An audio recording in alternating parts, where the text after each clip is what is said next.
মানুষের সবচেয়ে বড় ধর্ম হচ্ছে মানব ধর্ম। মানুষকে সেবা করা এই কথার কোনো যৌক্তিকতা নেই।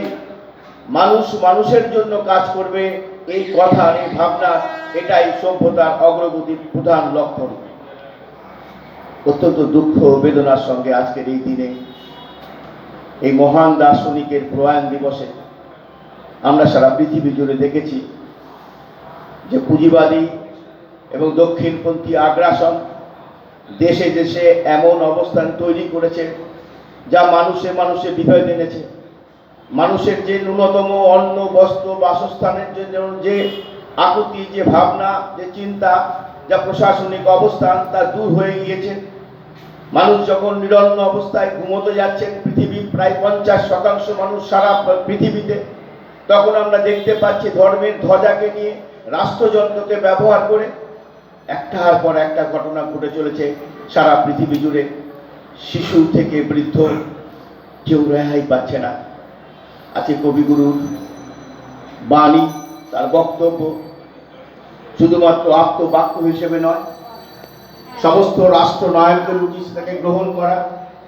যে ছাত্র সমাজ আজ তার মূর্তি ফুলণ্ডিত করছেন, কোনো একটা রাষ্ট্রের ব্যাপার নয়, কোনো একটা রাজ্যের ব্যাপার নয়, সারা পৃথিবীব্যাপী যেখানে মানুষের কথা, মানুষের ভাবনা, তাকে ধ্বংস করার চেষ্টা চলছে, তাদের কাছেও আমাদের আবেদন থাকবেন, পৃথিবীটাকে জানুন, অতীতকে জানুন।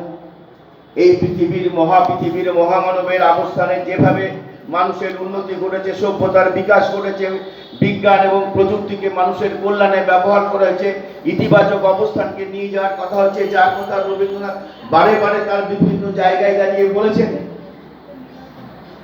আজকে তাকে একটু পড়ুন, তাকে একটু অনুধাবন করুন।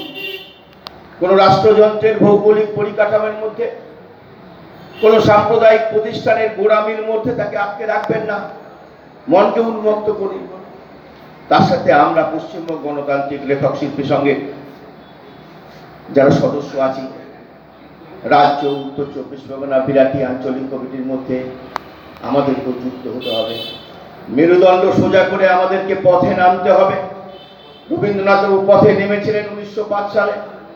পথ ঠিকানা খুঁজে দেয়, পথই জানিয়ে দেয় যে অশুভ, তাকে ধ্বংস করার জন্য, তাকে স্তব্ধ করার জন্য, তাকে বন্ধ করার জন্য।